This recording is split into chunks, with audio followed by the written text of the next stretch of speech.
Assalamualaikum warahmatullahi wabarakatuh. In this video, my group mate, which consists of Abdul Hazim, Nur Farhana Sakina, and I are going to present about saltmarshes and the processes involved to form that geomorphology.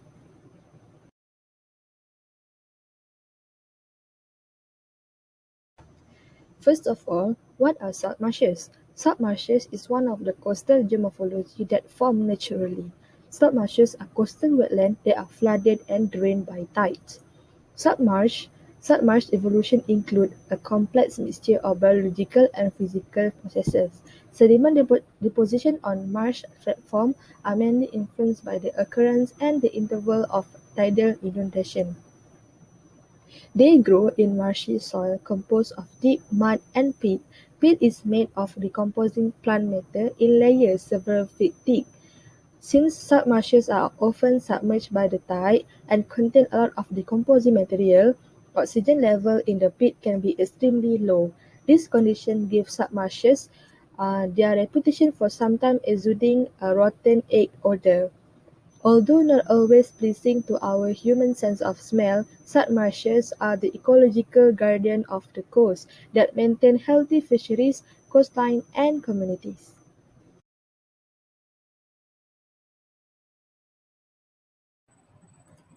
Bismillahirrahmanirrahim. Okay, so now we move on to the processes involved in the formation of salt marshes. The processes involved are mostly deposition. Firstly, mud and silt are deposited along a sheltered part of the coastline. This will cause the rate of deposition to be greater than transportation due to lack of energy in the waves. Salt marshes are often found on the inside of a coastal spit. Then, the deposition builds up over time as the mud breaks the surface to form mud flats. Due to this deposition, some plants begin to grow, typically cordgrass. It is tolerant to seawater and its long roots help to hold the mud and sediment together. Due to sediments and materials accumulating, it gets less covered by tides. Together with rain, this will leach or wash out some of the salt, hence lowering the salt concentration. Finally, more plants start to grow in the more fertile soil until eventually marsh uplands forms with harder plants and trees. And this figure shows the salt marsh zonation. It started with deposition in the tidal inlet or mudflats. Vegetation such as cordgrass exists and form the low marsh.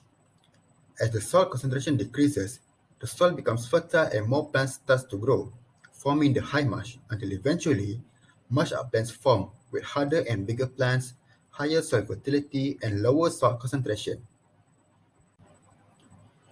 This figure shows the typical location of salt marsh in the coastal ecosystem. As we can see here, salt marsh is located on the inside of the coastal spit. The lack of wave action from the sea will cause the rate of sediment deposition to be higher than the rate of sediment transportation. Sediment from the river mouth will also be deposited in this area. Along with vegetation that trap sediments and other materials, this will eventually form salt marsh. This figure shows the example of vegetation that are found in salt marshes. These vegetation vary according to the zonation and adaptation to this environment. These vegetations help in stabilizing and maintaining the structure of salt marsh, as well as providing nutrients for other organisms in this area. And this figure shows one example of salt marsh ecosystem that is found in Paya Indah Natural Wetland Reserve, Peninsula Malaysia.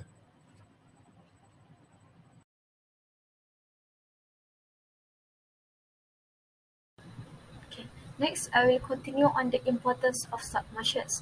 In this figure, we can clearly see the importance of submarshes in southern Tasmania. However, most of the submarshes are providing similar services in this work.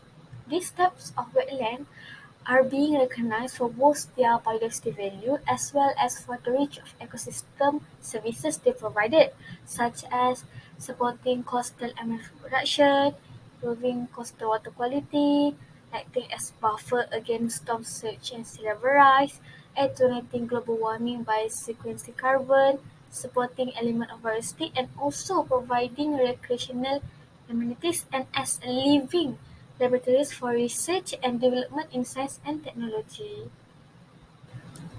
Firstly, saltmarshes provide habitat and nursery grounds which are crucial for the survival of vertebrate and ecologically valuable invertebrate fauna such as mollusks and crustaceans, especially in the early life stages. Okay, they have historically been important nursery for blue crab in Gulf of Mexico. In fact, these invertebrates provide important food for higher animals such as birds and fish. As we can see in the figure above, there is a small box which explain on who lives, the community that live in this area. Next, saltmarshes produce organic materials from plant and animal matter that are exported to the coastal water through tides, thus improving the coastal productivity. Therefore, it improves the coastal water quality with its ability to intercept the nutrient and sediment from the water. How seagrass meadow are linked to the land-river nitrogen interception. In addition, saltmarshes also build up soil and provide a buffer between land and sea. They greatly reduce the wave energy by channeling and diffusing it in the tidal creek systems. Okay, the dense and robust submarine vegetations act as a buffer attracting wave energy by reducing the wave energy height for about 20%. In the UK, for instance, they have been highly valued for their role in the coastal defence as they have been proven to be more cost-effective than raising maintaining of the artificial defence like seawalls. Lastly, it also provides recreational, amenity and educational values. For example, the recreational pursuits in coastal areas are fishing and birdwatching. The widely distributed and the extensive submarshes can also provide excellent opportunities for communication and public awareness of the coastal ecological values and ecosystem services, such as the nutrient flows and process in the landscape, climate change, and sea level rise processes. In conclusion, salt marshes give a lot of benefit to the environment and the community living there. Thus, we need to preserve and protect the formation of salt marshes even though it creates bad odor and unattractive scenery. It is because everything that occurs naturally comes with its benefit to its surrounding.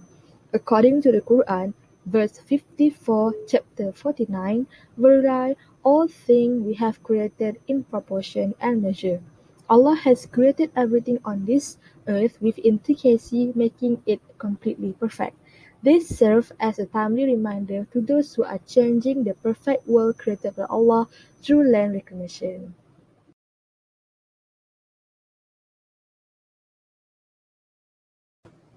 That's all from us. Thank you.